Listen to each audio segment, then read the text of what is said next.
bonjour à tous. Je vais faire une interview de Serge Collonge, rédacteur en chef de OLTV. Donc là, en premier, on va parler de ton métier. Que fais-tu dans ton métier de rédacteur en chef, spécialement les activités que tu préfères? Tous les matins, tous les jours, on discute avec les GRI, les journalistes, pour savoir un peu quel sujet on va traiter dans la journée. Donc voilà, c'est un échange. Et puis ensuite, on va à l'entraînement. Après, ils fournissent des images. Et après, moi, je vais leur dire, tiens, j'aimerais voir telle image parce que telle chose m'intéresse en plus. Et donc, je prépare après pour le flash du 12h30 que je présente. Oui. Après, donc, toute la matinée, je choisis ou des brèves, je regarde un peu l'actualité, essayer de voir, je lis tous les journaux. Et l'après-midi, je travaille sur Culture Club. Après, pareil, on a un échange avec la présentatrice de voir quel sujet. Moi, je donne mon orientation, je lui dis voilà, on a tel ou tel sujet.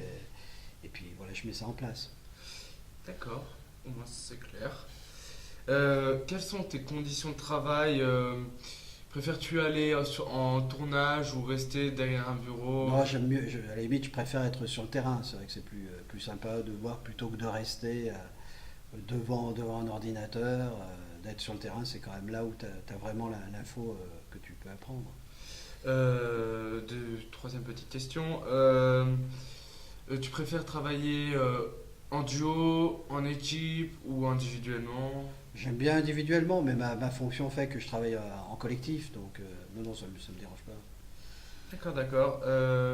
Comme c'est toi le rédacteur en chef, tu prends des décisions. Mhm. Tu- Assumes-tu la responsabilité de ces décisions? Ouais, tout à fait, ouais, ouais, c'est moi qui prend les risques Après, je suis l'édition, ce qu'on va parler de l'OL, donc c'est vrai que c'est moi qui choisis les sujets, donc j'ai tout à fait la responsabilité du sujet qui va passer. Ouais. Et donc c'est toi qui décides ce que tu veux faire ou c'est que ou S'il y a des sujets vraiment, sujets à polémique ou quoi, après j'en réfère plus haut à Jean-Yves. Si j'ai un sujet, je me dis tiens, je suis pas sûr.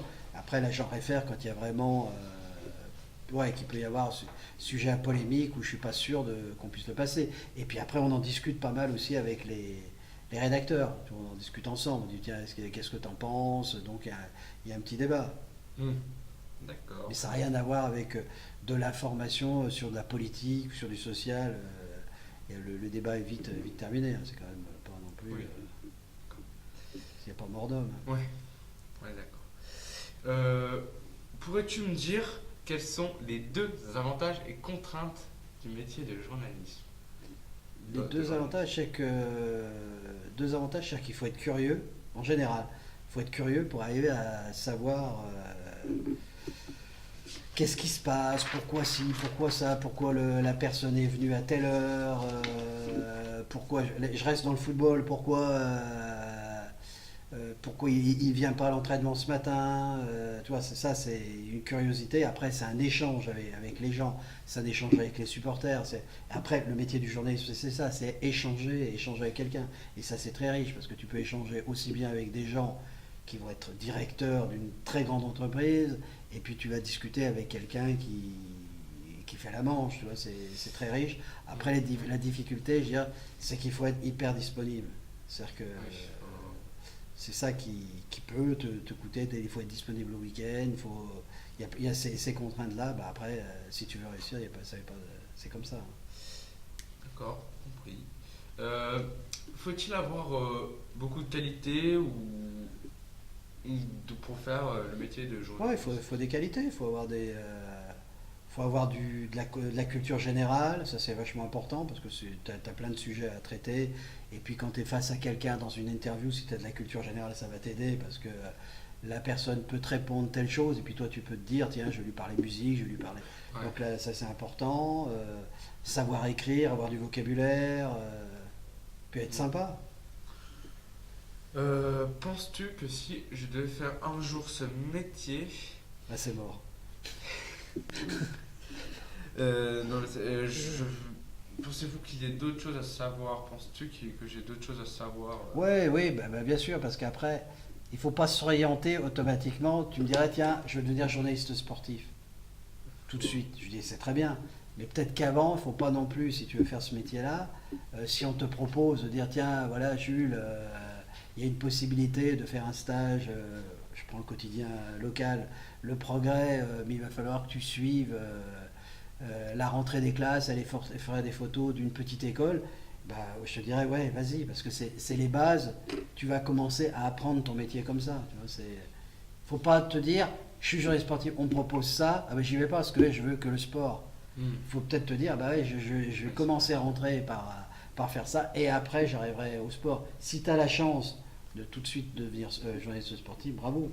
Mais si, il ne faut pas être obnubilé par ça. Parce qu'après tu peux évoluer, tu es encore jeune, tout d'un coup tu vas peut-être découvrir, ah bah c'est plus le social, c'est plus la politique qui m'intéresse. Oui, c'est vrai qu'on peut changer de temps à autre de domaine. Tout à fait. Maintenant, on va plutôt parler de ton parcours professionnel et de ta formation. Donc, tu as commencé vers quel âge le métier de journaliste? Moi, j'ai commencé. Alors, attends, là, tu vas me faire vieillir. Là. D'un coup, alors, attends, j'ai commencé en 1980. Donc, ça fait. Oui, ça fait 35 ans. Voilà. 35 ans dans le métier de journaliste. Ouais. C'est beaucoup. Et donc, c'est une très bonne longévité. Mm. Tu as travaillé dans d'autres entreprises? Moi, en fait, dans mon parcours, en fait, il n'y a que vraiment 10 ans, 2005, que je fais que du sport. Ouais. Parce qu'avant, moi, j'ai travaillé à RMC en radio, j'ai travaillé à RTL, j'ai été correspondant d'Aujourd'hui en France, mais rien à voir avec le sport, sur la politique, sur le fait divers. J'ai travaillé comme correspondant à TF1 et à LCI. Donc, voilà, tu vois, j'ai... Ah oui, un bon parcours. Ouais. Après, je faisais les deux, tu vois. Par exemple, quand j'étais RTL, j'étais en même temps correspondant d'Aujourd'hui en France. Mais voilà, après comment dire, le sport, c'est quelque chose que je fais depuis 10 ans. Ouais. En fait, avant, je ne peux pas dire que le sport, je m'y intéressais, mais je n'étais pas journaliste sportif. Quand j'étais RTL, ça m'est arrivé de commenter des matchs de foot, et RMC aussi, mais c'était pas ma vocation première.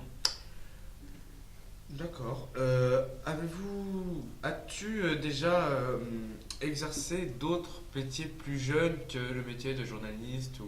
Ouais, quand tu es étudiant, tu vois, Oui, je sais travail d'étudiant, Ouais, tu vas ouvrir être dans une piscine et puis recevoir les gens, ouvrir les vestiaires, des choses comme ça, tu vois,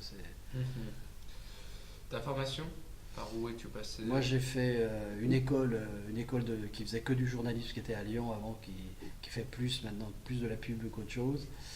Et puis j'ai fait une année de psycho. Bon, enfin, c'est à titre homéopathique, je dirais. Bon, pour moi, quelle serait par exemple la seconde à suivre si je voudrais exercer ton métier ou plus généralement le métier de journaliste? Après, il faut avoir quelque chose qui soit très ouvert. Déjà, si je prends mon cas et je vois d'autres potes qui sont devenus joueurs, moi j'ai fait une seconde scientifique. Tu vois, j'ai fait seconde scientifique, arrivé à avoir le bac de. Maintenant c'est le bac S. Moi à mon époque c'était le bac D. Mais tu vois, c'est pareil. Si ce n'est que le terme a changé. Mais voilà, tu vois, moi, j'ai fait des études. Et après, c'est là, que je me suis dit, tiens, je vais me mettre à faire ce métier. D'accord, c'est clair, ça a l'air d'être clair. Ben voilà, tu vois, parce que c'est plus ouvert. Après, tu peux faire littéraire. C'est après ce que tu vas faire après, tu vois, c'est ça. C'est après ta terminale, qu'est-ce que tu veux mais je dirais que le bac S est un bac qui t'ouvre quand même pas mal de possibilités. Quelles sont les possibilités d'évolution dans le métier de journaliste? Par quel stade on pourrait passer dans chaque, on va dire, branche? Après, le parcours, c'est et en général, tu vas être journaliste, entre guillemets, de base. Et puis après, tu vas monter tu vas devenir rédacteur en chef. Moi, je vois tous mes potes confrères qui ont débuté à peu près moi, en même temps que moi, c'est un petit peu le cheminement qu'ils ont fait. C'est-à-dire qu'ils sont devenus rédacteurs en chef. Après, ils ont grimpé parce que ils sont restés dans le même média. Donc, petit à petit, ils ont gravi des postes, mais il y en a qui sont toujours restés. Moi, j'ai des exemples de potes qui sont toujours restés jouer parce qu'ils adorent le terrain, ils adorent le travail faire des reportages. Après, financièrement, ils ont évolué, mais ils sont toujours restés à la même fonction parce que ça les passionne. Donc, toi, plus petit, t'as jamais divergé t'as divergé entre des métiers, ce que tu as voulu faire. Ouais, c'est ça. Après, moi, c'est que j'ai changé de média, c'est parce que ça s'est trouvé comme ça. Je peux pas dire, tiens, je vais dire, un jour je ferai ça, toi. Et l'OL, ça t'a intéressé quand Ouais, arrivé à mon âge, oui. Tu vois, je me suis dit, tiens, connaissant en plus le directeur de la chaîne depuis longtemps, je vais dire, tiens, ça vaut le coup de se lancer ce nouveau challenge, tu vois. Donc maintenant, tu auras un autre projet en termes de chaîne ou tu aurais plus envie de Non, rester ici? à mon âge, ouais, à mon âge, non, je dirais que c'est plus me dire, bon voilà, tiens, après évoluer dans la chaîne parce qu'il y a plein de choses qui peuvent évoluer, voilà, c'est ça. Tu vois. Mais à te dire, après, sur le départ, je peux pas te dire que la télé c'était ma passion au départ. Tu vois, quand je faisais la radio, j'ai trouvé ça extraordinaire. Mais faire la télé, j'avais une petite expérience, ça n'avait pas emballé. Et puis après, de faire du TF1, du LCI, là, je me suis dit, c'est quand même.